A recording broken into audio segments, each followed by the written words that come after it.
सियावर राम जय जय राम, मेरे प्रभु राम जय जय राम। जय मंगल भवन अमंगल हारी, द्रवहु सुदशरथ अजर बिहारी। दीन दयाल विरुद्ध संहारी, हरहु नाथ मम संकट भारी। जय श्री राम। मैं ईशु हरवानी हनुमानगढ़ टाउन राजस्थान से तुलसी की माला गंगा दर्शन से रोज गंगा दर्शन आपको लाइव दिखाता हूँ, वह पंचांग सुनाता हूँ। आज का संक्षिप्त में पंचांग, ज्येष्ठ मासे शुक्ल पक्षे द्वितीया शनिवार, विक्रम संवत 2081, तदनुसार 8 जून 2024। आज द्वितीया शाम को लगभग 4 बजे तक की है, तत्पश्चात तृतीया। आज का विशेष दिन रंभा तृतीया व्रत। ये था आज का पंचांग। कल हमने आपको कथा सुनाई थी राम जी की लीला की, जिसका कल पूर्ण विश्राम हुआ। आज है प्रेम मूर्ति शबरी। श्री राम लक्ष्मण वहां से पंपा सरोवर के पास आए, वहां शबरी का आश्रम था। अपने भारत में 4 सरोवर प्रधान हैं। गुजरात में बिंदु सरोवर, ये बिंदु सरोवर सिद्धपुर में श्री सरस्वती नदी के कंठ में स्थित है। करदम ऋषि ने वहां तपस्या की थी, परमात्मा नारायण वहां प्रकट हुए थे और कंदर्प ऋषि को देखकर ठाकुर जी की आंखों में आंसू आ गए, आंसुओं का सरोवर हो गया, इसलिए इसको बिंदु सरोवर कहते हैं। भागवत में यह कथा आती है, करदम ऋषि जितेंद्रिय महात्मा थे। जितेंद्रिय होने के लिए सरस्वती के किनारे रहना पड़ता है। सरस्वती का किनारा अर्थात सत्कर्म का किनारा। करदम ऋषि सिद्धपुर के पास सरस्वती के किनारे समत दिवस तप करते थे। आदि नारायण भगवान का आराधना करते थे। शरीर, प्राण और मन को सत्कर्म में निरंतर पिरोए रखते थे। एक पल भी व्यर्थ नहीं बैठते थे। निष्क्रिया बैठने जैसा कोई पाप नहीं। समय का नाश सर्वस्व का नाश है। परमात्मा सब प्रकार उदार है, परंतु समय देने में उदार नहीं। भगवान अतिशय संपत्ति देते हैं, परंतु समय नहीं देते। भगवान कहते हैं, तुमको जो लाख रुपए की आवश्यकता हो तो मैं दूं, परंतु तेरी आयु में 2 घड़ी भी अधिक नहीं दूंगा।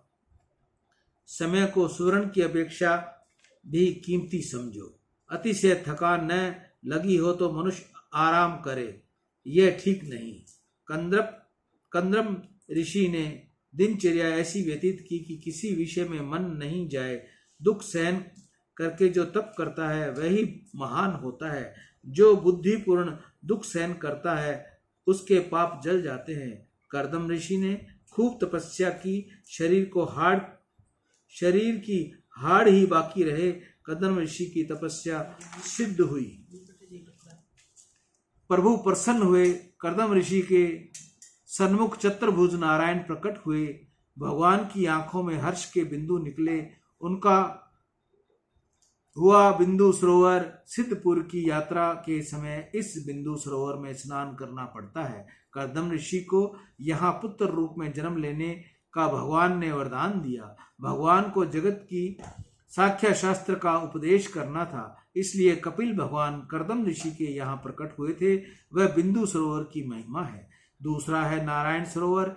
यह भी गुजरात की कच्छ प्रांत में स्थित है। जहाँ नारायण सरोवर वह स्थल है जहाँ परचेताओं ने तपस्याएं की थी और जहाँ आदि नारायण परमात्मा उनको दर्शन देने के लिए प्रकट हुए थे। अनर्च्य भक्ति के आश्चर्य पृथु राजा के वश में प्राचीन ब्रही राजा हुए। प्राचीन ब्रही के यहाँ प्रचेताओं ने जन्म लिया। प्रचेता नारायण सरोवर के किनारे गए। वहां शिवजी ने उनको रुद्र गीता का उपदेश करते हुए कहा कि तुम तप करो, तप बिना सिद्ध नहीं मिलती, तप न करे उसका पतन हो जाता है। यह आज्ञा देकर शिवजी अंतर्ध्यान हो गए। प्रचेताओं ने शिवजी के द्वारा बताए हुए स्तोत्र का जप करते हुए तपस्या आरंभ की। जब से मन की शुद्धि होती है, जप बिना जीवन सुधरता नहीं। प्रचेताओं ने 10,000 वर्ष तक नारायण सरोवर के किनारे जप किया। तब उनके समक्ष नारायण भगवान प्रकट हुए। प्रचेता भगवान नारायण का दर्शन करके अत्यंत कृतार्थ हुए। नारायण भगवान ने प्रचेताओं को आज्ञा की कि तुम विवाह करो। विवाह करना पाप नहीं, गृहस्थ आश्रम भक्ति में बाधक नहीं, साधक है। 1-2 संतान होने के पश्चात संयम का पालन करना। प्रतिदिन 3 घंटे मेरी ही सेवा स्मरण करोगे तो तुम्हारे पापों में मैं निवारण करूंगा। एक आसन पर बैठकर 3 घंटे भगवत स्मरण करे, उसका भगवत पाप करने से निवारण कहते हैं। प्रस्ताव ने चरित्र में भगवान ने आज्ञा दिया कि नित्य 3 घंटे उनका ध्यान करो, तो फिर 21 घंटे वह तुम्हारा ध्यान रखेंगे। प्रचेता घर गए, प्रत्येक का विवाह हुआ। एक एक पुत्र होने के पश्चात प्रचेता नारायण सरोवर के किनारे वापस आ गए। उसी समय नारद जी वहां तप कर रहे थे। प्रस्तावों का नारद जी के साथ वहां मिलन हुआ। नारद जी ने उनको ज्ञान का उपदेश दिया। सब जीवों के प्रति दया भाव, जो कुछ प्राप्त हो उसी में संतोष और सब इंद्रियों का संयम, इन तीनों से प्रभु जल्दी प्रसन्न होते हैं। इस प्रकार प्रस्ताव ने नारायण सरोवर के किनारे नारद जी से सत्संग हुआ। शिव जी के और नारायण भगवान के दर्शन हुए। नारायण सरोवर की महिमा बहुत बड़ी है। उत्तर भारत में हिमाचल में कैलाश पर्वत की तलहटी में मानसरोवर है। वहां भगवान शंकर विराजे हैं। मानसरोवर अति पवित्र है, दिव्य है। तुलसीदास महाराज ने अपनी रामायण का नाम रामचरितमानस रखा है। रामचरितमानस पुनि भावन, विचरे विरचेउ शंभु सुहावन पावन, त्रिपदी दोष दुख दरिद्र दावन, कलिकुला चिकुल कलुष न सावन। चौथा सरोवर दक्षिण भारत में शबरी का जहाँ आश्रम था उसके पास स्थित है। इसको पंपा कहते हैं, पंपा सरोवर। जिन वैष्णव ने ब्रज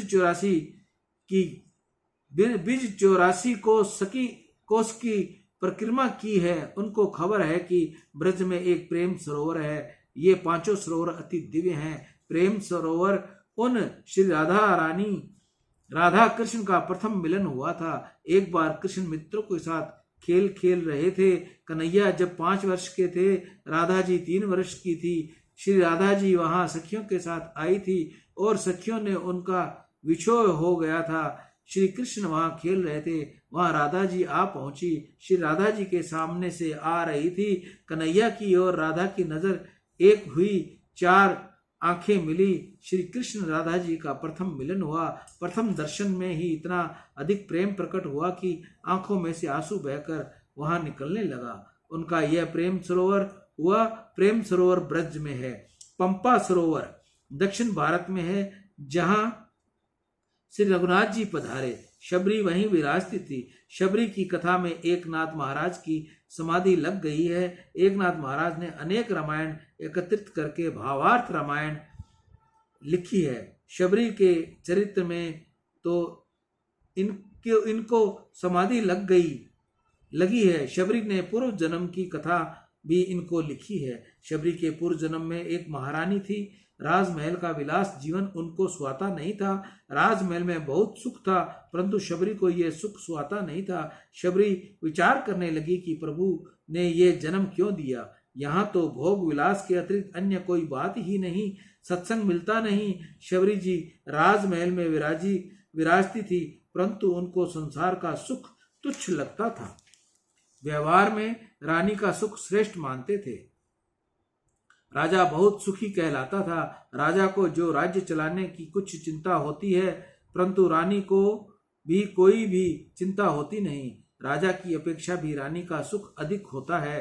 रानी चिंतित होती है। इस अलौकिक दृष्टि से वह महारानी बहुत सुखी है, परंतु शबरी को यह सुख तुच्छ लगता था। उसको रानी बनने का सुख सहन नहीं होता था। शबरी को दुख रहता था कि प्रभु ने मुझे महारानी बनाया है, यह बहुत खोटा हुआ। मेरा जीवन बिगड़ता है, मैं किसी संत की सेवा भी नहीं कर सकती। शबरी महारानी थी, इस कारण पर्दे में ही रहना पड़ता था। वह बाहर नहीं निकल सकती थी। किसी संत की सेवा नहीं कर सकती थी, कथा श्रवण नहीं कर सकती थी, राजा की इच्छा का सम्मान करना पड़ता था। ऐसा जीवन शबरी को तनिक भी सहन नहीं होता था। वह बहुत दुखी हो गई। एक समय महारानी शबरी प्रयाग के कुंभ मेले में गई। वहां संतों के दर्शन होने से उसको बहुत आनंद हुआ। संतों का दर्शन तो उनको हुआ, परंतु इच्छा होने पर भी वह महारानी होने के कारण संतों की सेवा नहीं कर सकी। इसलिए अतिशय दुखी होकर उन्होंने निश्चय किया कि आत्महत्या कर डालूं, जिससे अगले जन्म में मुझको संतों का सत्संग प्राप्त हो, संतों की सेवा का लाभ मिले। आत्महत्या महापाप है, परंतु प्रयाग त्रिवेणी में कोई आत्महत्या करे उसे पाप नहीं लगता। महारानी ने त्रिवेणी गंगा में स्नान करते समय आत्महत्या कर ली। वह महारानी दूसरे जन्म में शबरी हुई। वह एक भील राजा के घर कन्या के रूप में प्रकट हुई। संत सेवा के लिए ही शबरी ने जन्म लिया था। छोटी अवस्था की थी, तभी उनका हृदय बहुत कोमल था। प्रभु ने अतिशय प्रेम था। शबरी शुद्ध प्रेम लक्षणा भक्ति है। बड़ी होने पर उनका विवाह निश्चय हुआ। उस समय उनके पति 300 बकरे मंगाए। शबरी ने पूछा, ये क्यों मंगवाया है? पिता ने कहा, बेटा आज बारात आने वाली है, उनमें लोगों का स्वागत करना है, बारातियों को भोजन देना पड़ेगा। शबरी को आघात लगा, मेरे लगन में इन अनेक जीवों की हिंसा होगी, मुझे विवाह नहीं करना। शबरी ने निश्चय कर लिया और लगन के पूर्व ही मध्य रात्रि को घर छोड़कर निकल गई। घर का त्याग करके दौड़ती हुई गई और पंपा सरोवर के पास जहां मातंग ऋषि का आश्रम था वहां पहुंच गई। मातंग ऋषि एक हाथी को मारते और संपूर्ण वर्ष इस हाथी का मांस खाकर भक्ति करते। इसके अन्य ऋषि मातंग ऋषि को बहुत निंदा करने लगे। तब मातंग ऋषि ने कहा, मैं तो वर्षों से एक ही जीव को मारता हूं, तुम असंख्य जीवों को रोज मारते हो। शबरी इन मातंग ऋषि के आश्रम के पास पधारी। शांत पवित्र सात्विक वातावरण था। अनेक ऋषियों ने के वहां आश्रम थे। शबरी को वहां बहुत अच्छा लगा। शबरी ने विचार किया, मैं भीलनी हूँ, हीन हूँ, कदाचित ये ऋषि मेरी सेवा को स्वीकार न करे तो मैं गुप्त रूप से सेवा करूंगी। शबरी पूरे दिन जंगल में फिरती, सुंदर फल फूल इकट्ठे करती और ऋषि जब सो जाते तब एक एक ऋषि के आश्रम में फल फूल गुप्त रूप से रख जाती। ऋषि बहुत सवेरे नित्य पंपा सरोवर में स्नान करने जाते थे। किसी ऋषि के चरण में कांटा कंकर नहीं लगे, इसलिए शबरी अंधेरे में भोर में उठकर सीताराम सीताराम जप करती हुई मार्ग में बुहारी लगाती और कांटा कंकर दूर करती। इस प्रकार गुप्त रूप से सेवा करने लगी। किसी को भी खबर नहीं पड़ती। सब ऋषियों को आश्चर्य होता था कि यह फल कौन रख जाता है, यह फूल की माला कौन बनाता है। रात्रि में ऋषि सो जाते हैं, तब शबरी वहां आती है। दिन के पूरे समय वह जंगल में फिरती रहती है। बहुत निंद्रा आती है, उस समय किसी वृक्ष के ऊपर चढ़ जाती है और नींद ले लेती है। भक्ति करना सरल नहीं। जिसे भक्ति करनी है उसे संसार के सभी सुखों का मन से त्याग करना पड़ता है। संसार का कोई भी सुख जिसको अच्छा लगता है वह भक्ति क्या करता होगा। वह शरीर और इंद्रियों को लाड़ करता है। शबरी जैसे दृढ़ भक्ति भाव जागृत हो तो भगवान कहेंगे कि मैं तेरी देख रेख करूंगा। भगवान जिसकी देख रेख करते हैं उसका मन हमेशा के लिए पवित्र रहता है। राम जी जिसकी देख रेख करते हैं वह इंद्रियों के अधीन नहीं होता। इंद्रियों का विषयों के साथ संयोग हो, उसमें आसक्ति हो तो विषय आसक्ति जहर है। इस वासना रूपी जहर से राम जी बचाते हैं। प्रभु से बार बार कहता है कि मेरी इंद्रियों में वासना रूपी विष नहीं आवे। एक एक इंद्री का प्रभु के साथ परिणय करोगे तो भक्ति में आनंद आवेगा और विक्ष शक्ति से बच सकोगे। भक्ति मार्ग में आने के बाद सुख भोगने की इच्छा मत करो। तुम्हारे दूसरे को सुखी करने की इच्छा रखो। जिसको सुख भोगने की इच्छा है वह इंद्रियों का गुलाम है। इंद्रियां सुख में फंसा हुआ है, वह भगवान की सेवा क्या करेगा। विषय शक्ति साधक के लिए मरण है। कितनों ही को ठाकुर जी की सेवा करते करते माला फेरते फेरते भी गर्म पानी याद आ जाता है। चाय पीने की आदत हो और सवेरे से न मिली हो तो घड़ी घड़ी याद आती है। कितनी माताएं तो मंदिर में भी तंबाकू सुपारी की डब्बी साथ ले जाती हैं और वहां बाद में बहुत उदारता दिखाकर पास में बैठी हो उसके भी सन्मुख रखती है।